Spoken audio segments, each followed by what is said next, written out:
तो नमस्कार बच्चों, कैसे हैं आप सब। आशा करता हूं कि आप लोग बहुत अच्छे होंगे। तो चलिए, मैंने अब 1.1 का मैं वीडियो करा चुका हूं। अब मैं आगे बढ़ रहा हूं 1.2 की ओर। क्या है 1.2 की ओर? इसमें हम इसका जो जितना क्वेश्चन है, पूरा क्वेश्चन एकदम आराम से रिलैक्स होके सारा का सारा क्वेश्चन सॉल्व करेंगे और आपको हम अच्छे से समझाएंगे। चलिए शुरू करते हैं, ठीक, बिना किसी बकवास किए हुए। तो अपने सामने बुक खोल लीजिए, क्योंकि मेरे पास कंप्यूटर वाला बोर्ड नहीं है जो मैं क्वेश्चन यहीं पर दिखा दूं। ठीक, अपना किताब आगे में खोल लीजिए। सबसे पहला सवाल इसमें बोल रहा है, चलिए पहला सवाल की ओर देखते हैं हम। सबसे पहला सवाल क्या कह रहा है इसमें?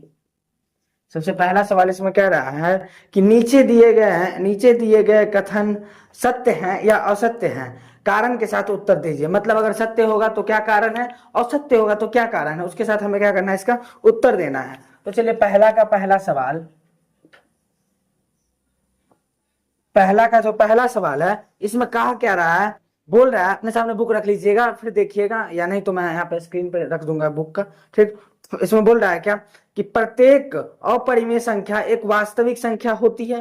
क्वेश्चन गौर से सुनिएगा, क्वेश्चन बोल रहा है कि प्रत्येक अपरिमेय संख्या क्या एक वास्तविक संख्या होती है। चलिए अब देखते हैं हम सॉल्व करते हैं। क्या बोला? प्रत्येक परिमेय संख्या, क्या बोला? प्रत्येक, हाँ, प्रत्येक अपरिमेय संख्या एक वास्तविक संख्या होती है। आइए हम लिखते हैं, सबसे पहले साइड में लिख लेता हूँ वास्तविक संख्या। वास्तविक संख्या, उसके बाद आता है अपरिमेय, उसके बाद आता है परिमेय। तो आप लोग को ये बात पता ना हो या होगा तो ठीक है, नहीं पता होगा तो भी ठीक है। चलिए मैं समझा देता हूँ। ये जो परिमेय और अपरिमेय सारे वास्तविक के अंदर ही आते हैं। ये जो परिमेय और अपरिमेय है, ये जो वास्तविक के अंदर में ही आते हैं। क्या होता है, जितना वास्तविक संख्या के अंदर में परिमेय और अपरिमेय दोनों आता है। बात को क्लियर आप समझ गए? वास्तविक संख्या जो होता है उसके अंदर में परिमेय और अपरिमेय दोनों आता है। तो क्या यह कथन सत्य है या असत्य है? बिल्कुल सत्य है भाई। क्यों? क्योंकि इस क्वेश्चन में कहा गया है कि प्रत्येक अपरिमेय संख्या एक वास्तविक संख्या है। सत्य बात। पहला का क्या आंसर? सत्य है। चलिए कारण, अगर इसका पूछे कोई कारण क्या है, कारण लिखने चलेंगे तो क्या लिखना है कि सभी अपरिमेय संख्या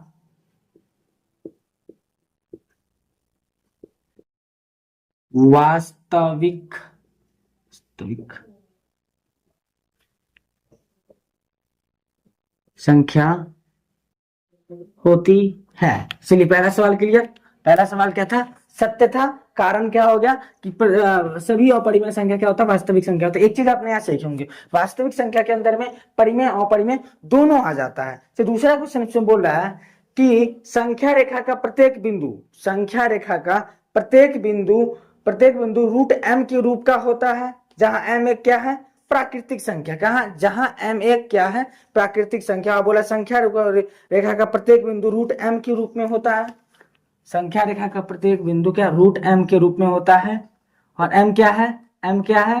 प्राकृतिक संख्या है। इसमें क्या बोलना है? एम प्राकृतिक संख्या। ठीक, संख्या रेखा। तो सबसे पहले हम संख्या रेखा एक तो जो है संख्या रेखा पढ़ लेते। दूसरा सवाल क्या, इसमें हम एक संख्या रेखा पढ़ लेते हैं, आप लोग समझिएगा। संख्या रेखा पढ़ लेते हैं। ठीक, ये संख्या रेखा है, बीच में 0 1 2 3 4 5 -1 -2 -3 -4 एंड -5। ये संख्या रेखा हो गया। बोल रहा है कि प्रत्येक, इसमें क्या बोला है कि संख्या रेखा के प्रत्येक बिंदु रूट एम के रूप का होता है, जहां एम एक क्या है, प्राकृतिक संख्या। चलिए रूट एम के रूप का होता है, एक चीज बताते हैं। चलिए एम एक क्या है, प्राकृतिक संख्या है। अब एक चीज हमको बताइए इसमें कि अगर चलिए कि रूट के अंदर में एक रहेगा तो निकल जाएगा, यहाँ पे संख्या रेखा पर निरूपण हो जाएगा। अगर यहाँ पे, अगर यही रूट एम के अंदर में है, आप एक चीज हमको बताइए कि प्राकृतिक, यहीं पे इधर तो माइनस वाला भी है ना, संख्या रेखा में क्या है, माइनस वाला। यहीं पे माइनस में एक रहे तो क्या -1 प्राकृतिक संख्या हो सकता है? नहीं ना, बिल्कुल नहीं हो सकता। क्या बोला कि m प्राकृतिक संख्या के रूप में होना चाहिए और संख्या रेखा पे होना चाहिए सारा। अब क्या होगा, या हो सकता है?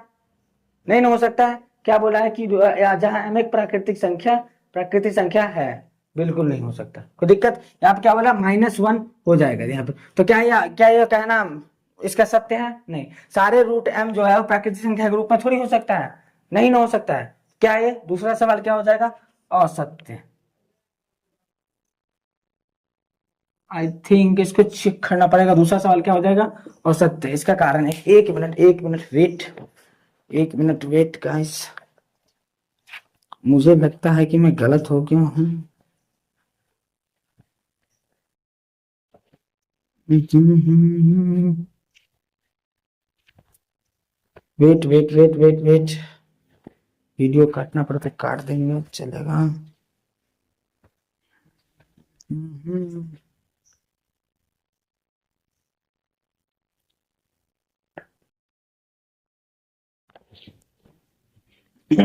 एकदम सही था, क्या था एकदम ये सही था। चलिए क्या लिख सकते हैं कि इसमें सभी की ऋण यानी कि माइनस वाला ऋण संख्या प्राकृतिक संख्या नहीं हो सकती है। क्या मैं सही था? मैं थोड़ा डाउट में आ गया था, कहीं गलत ना हो सके। ठीक, एकदम सही। दूसरा सवाल क्लियर। अब हम तीसरा सवाल की ओर चलेंगे। इसमें तीसरा सवाल की ओर चलेंगे। चलिए अब हम तीसरा सवाल देखते हैं। ओके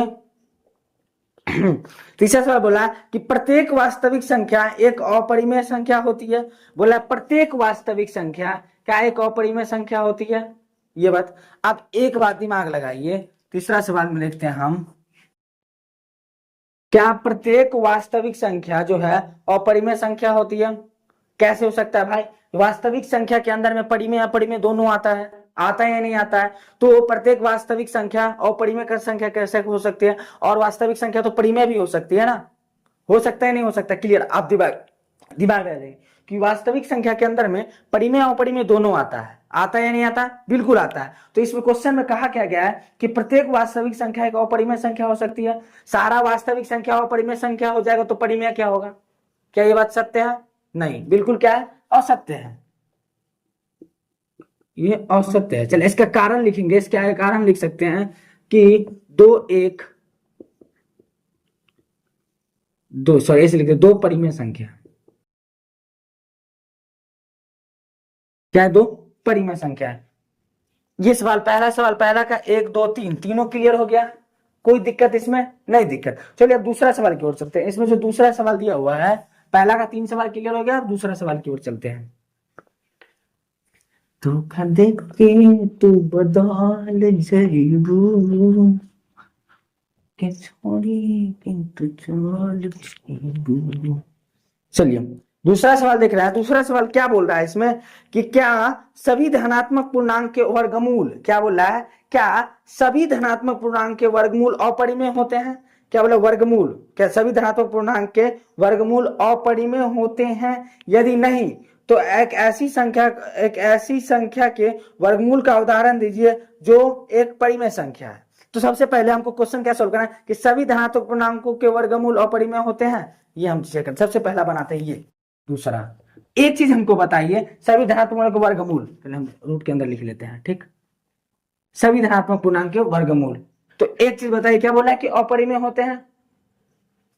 अगर यहाँ पर हम एक लिखते हैं तो क्या निकल के आता है? एक गुने एक, रूट के अंदर में से कितना आ गया?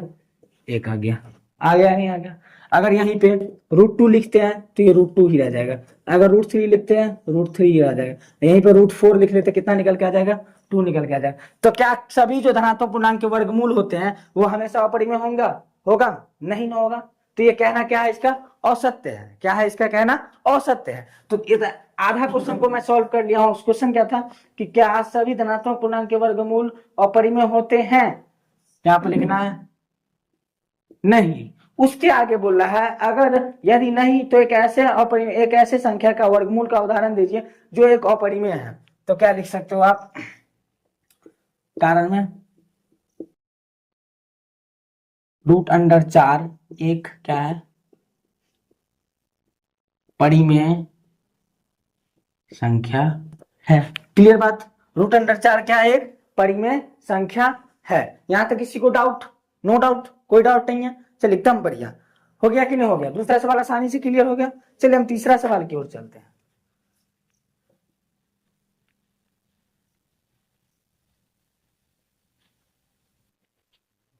जान जान कह के तू जान ले बुका हो, सुना हमर सोना परान ले बुका हो। तीसरा सवाल क्या बोल रहा है कि दिखाइए कि संख्या रेखा पर √5 को किस प्रकार से निरूपित किया जा सकता है। अगर आपके पास प्रकाल है, पटरी है, तो बहुत अच्छी बात है। वैसे मैं यहाँ बताऊंगा, और प्रकाल पटरी पे कैसे इसको डिजाइन करना है वो मैं अभी ही बता दूंगा। मेरे पास प्रकाल पटरी नहीं है, मैं डॉट से बताऊंगा। आप लोग के पास अगर होगा प्रकाल और पटरी तो ऑटोमेटिक बना सकते हैं, नॉर्मल सी बात है बनाना। क्या बोला है कि संख्या रेखा पर √5 को किस प्रकार निरूपित किया जाता है। किसको? 3 नंबर। अब किसको निरूपित करना संख्या रेखा पर? √5 को। तो सबसे पहले क्या करेंगे हम? संख्या रेखा को पार लेंगे। देखिए आपके पास पटरी होगा, अगर आपके पास पटरी होगा तो उसमें 1-1 सेंटीमीटर का गैप दिया रहता है। जैसे 0, फिर इसके बाद 1, फिर इसके बाद 2, फिर इसके बाद 3, फिर इसके बाद 4, फिर क्या आ जाएगा इसके बाद 5। तो ऐसे 1-1 सेंटीमीटर का पटरी में गैप रहता है। आप ऐसे डिजाइन करके पार सकते हैं। इधर आ जाएगा तो -1, -2, -3 एंड -4, यहाँ तक 1-1 सेंटीमीटर का गैप रहता है, स्केल में रहता है। देखिएगा, आप लोगों को पता ही होगा। तो चलिए क्या करना है, इसको √5 को क्या करना है, संख्या रेखा पर निरूपित करना है। क्या करना है? निरूपित करना है। गौर से देखिएगा क्या करना है, गौर को। अगर √5 को अगर बाहर निकालेगा तो 2 दूनी 4, तो एकदम 2 पॉइंट को उसके करीब आएगा। √5 को अगर बाहर निकाला जाए तो 2 पॉइंट दशमलव में आएगा, लेकिन 2.5 करके, हाँ 2.5 करके 2.5 ही बाहर आएगा। अगर √5 को निकालिएगा बाहर तो 2.5, तो 2 पे ऐसे खींच लेना। देखिए 2 पे कितना खींचना है, 2 वाले पे। अगर 2 के करीब आ रहा है इसलिए हम 2 पे खींच रहे हैं। √5 को अगर निकालिएगा आप, रूट से बाहर अगर 4 को निकालते हैं 2 आता है, तो थोड़ा सा 5 है तो 2 ही के करीब आएगा ना। आएगा नहीं आएगा? बिल्कुल आएगा। तो 2 पे, जैसे 2 और 3 के बीच में जितना जितना दूरी रहेगा, जितना 1 सेंटीमीटर का दूरी रहेगा, उतना ही ऊपर यहाँ खींचेंगे। उतना ही ऊपर उसको क्या करेंगे, यहाँ पे खींच। जितना यहाँ से 2 से 3 का बीच का दूरी रहेगा, उतना ही दूरी मान के हम यहाँ पे भी खींचेंगे इसको, ठीक। और उसके बाद क्या करना है, इसके बाद इसका नाम रख देते हैं, चलिए ए। ओके, अब इसको 0 से मिला दीजिए। क्या करना है, इसको 0 से मिला दीजिए। अब यहां से यहां तक का दूरी, यहां से जो यहां तक का दूरी होगा वो कितना हो जाएगा? √5 होगा। कितना? नहीं नहीं, √5 नहीं, सॉरी। यहां से यहां तक का दूरी 1 से 2 है ना, तो यहां से यहां तक का दूरी कितना हो जाएगा? 2 हो जाएगा। और यहां से लेके यहां तक का दूरी क्या बोला है? यहां से लेके यहां तक का दूरी 1 हो जाएगा। क्या हो जाएगा? 1 हो जाएगा। क्यों 1 होगा? आप उससे चलिए यहाँ पे सोचिएगा कि 2 क्यों हो गया, यहाँ पे 1 क्यों हो गया। सबसे पहले क्या करना है, √5 को निकालेंगे, 2 के करीब आएगा। 2 पे 1 सेंटीमीटर का लाइन ऊपर 90 डिग्री खींचेंगे। क्या करेंगे, सॉरी भूल गया, 90 डिग्री का स्ट्रेट लाइन खींचेंगे। 90 डिग्री का खींचेंगे। और नीचे में 0 से लेके 2 तक का दूरी तो 2 ही होगा ना, और 1 ही सेंटीमीटर ऊपर ना, 2 और 3 के बीच में जितना है उतना ही हम ऊपर खींचे हैं, तो 1 ही सेंटीमीटर ऊपर है ना। बिल्कुल, हाँ 1 ही सेंटीमीटर ऊपर है, ठीक। और उसको 0 से मिला दिए। आप बताइए यहाँ पे, अब इसका और इसका दूरी √5 आ जाएगा। कितना? अगर आपके पास प्रकार रहेगा ना, अगर आपके पास प्रकार रहेगा तो यहाँ पे 1 रख के यहाँ इसको ऐसे मिलाइएगा, ऐसे ऐसे करके मिल जाएगा। प्रकार रहेगा तो यहाँ पे रख के और ऐसे लाइन खींच देना है। यहाँ पे 1 रखना है और पेंसिल का नोक यहाँ रखना है, ऐसे लाइन खींच देना है। पेंसिल का नोक ऐसे रख के यहाँ पे ऐसे लाइन खींच देना, और यहाँ पे कितना आ जाएगा? √5। कितना आ जाएगा यहाँ पे? √5। आप सोचिएगा √5 कैसे आएगा सर? सर नहीं भैया, √5 कैसे आ जाएगा, इसको प्रूफ करके दिखाइए। तो प्रूफ भी हो सकता है। प्रूफ करने के लिए मैं बता रहा हूँ, क्लास 10 में एक फॉर्मूला आता है, पढ़ाई होगा। कर्ण स्क्वायर बराबर आधार स्क्वायर प्लस लंब स्क्वायर, ठीक। इस फॉर्मूला पे हो जाएगा। कर्ण, इसको कर्ण बोलते हैं, इसको लंब बोलते हैं, इसको आधार बोलते हैं। आधार स्क्वायर तो किसका स्क्वायर? 2 का स्क्वायर। कर्ण स्क्वायर यहाँ पे रहबे करेगा, और लंब स्क्वायर, लंब कितना है? 1 का स्क्वायर। कर्ण स्क्वायर को यहीं पर आने दो, 2 का स्क्वायर 4, 1 का स्क्वायर 1, कर्ण स्क्वायर को यहीं पर आने दो 5। स्क्वायर इस साइड तो चढ़ाओगे कितना? √5। क्या √5 आया नहीं आया? मैं गलत हूँ? नहीं गलत। आप इसको सीख गए। अगर आपके पास स्केल रहेगा, क्या रहेगा आपके पास? अगर स्केल और वो प्रकार रहेगा तो आप इसको संख्या रेखा पे निरूपित कर सकते हैं। मैं आपको एक होमवर्क दे रहा हूँ, √3 को, क्या √3 को संख्या रेखा पर निरूपित करके आप देख सकते हैं, चेक कर सकते हैं, सेम टू सेम इस तरीके से। उसमें क्या होगा, 1 पे लाइन खिंचाएगा, 1 सेंटीमीटर ऊपर जाएगा, यहाँ से यहाँ आ जाएगा, सेम चीज। क्या कोई दिक्कत इसमें?